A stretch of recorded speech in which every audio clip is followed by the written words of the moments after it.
Hi everybody, I have a great all-day slow cooker recipe for you.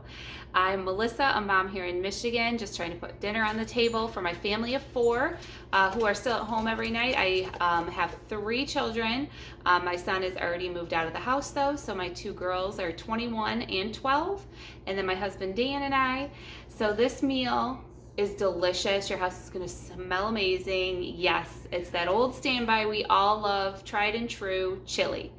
It is a huge recipe. So if you're at the point where you're not needing so much food, I would say still make this full recipe, especially now in October. We're just coming into the cold months. You're going to want some things on hand.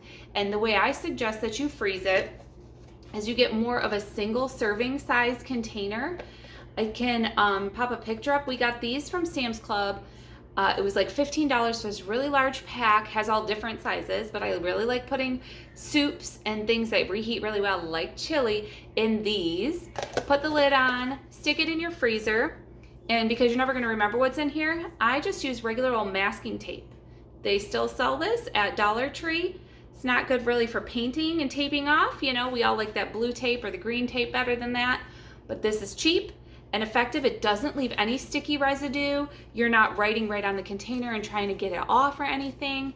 Works like a charm. So go ahead, make this full recipe, freeze some for later. Next month, you will thank yourself. Here's what I'm gonna use to make this chili. I've got some onion and bell pepper. This is frozen. You can use fresh. Just over a pound of ground beef cooked. It says a 1/4 cup celery, but this was just one rib, so a little bit extra. 2 of the big cans of crushed tomatoes, 2 regular size cans of kidney beans, and then your flavorings. You're gonna use a little cayenne, cumin, garlic, chili powder.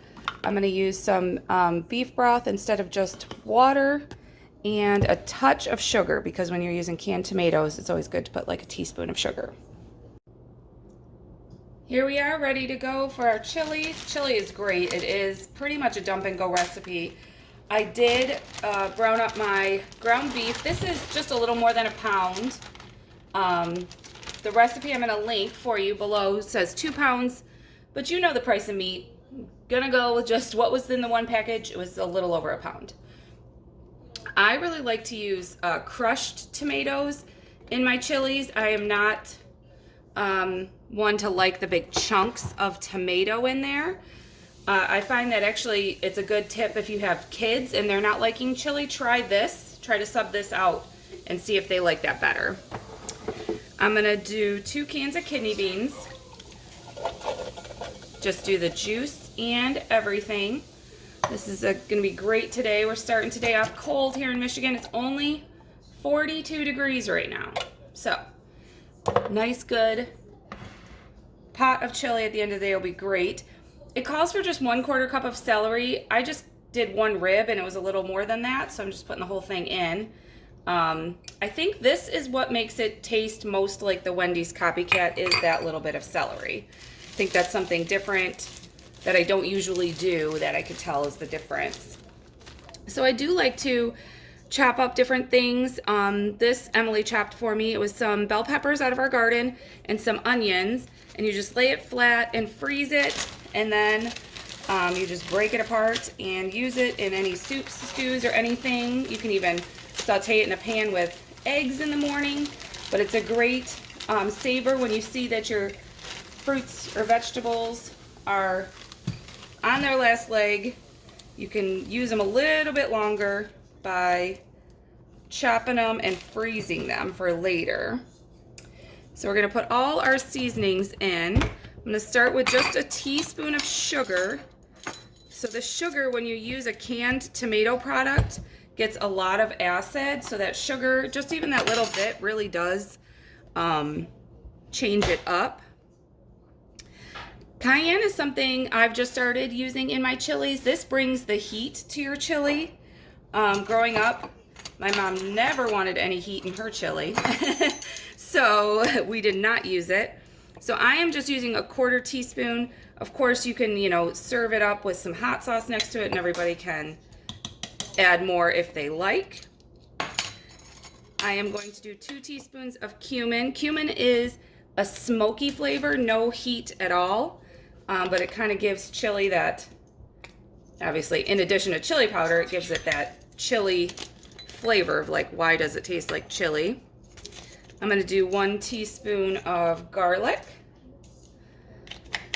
And then chili powder is what you use the most of.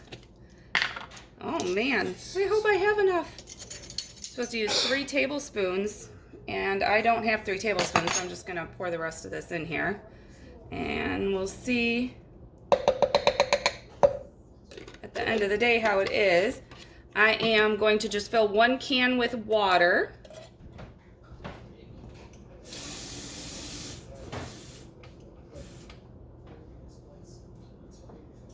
Add that. The bubbles are just from the contents of the beans that does that every time. It's not soapy water, it's I promise.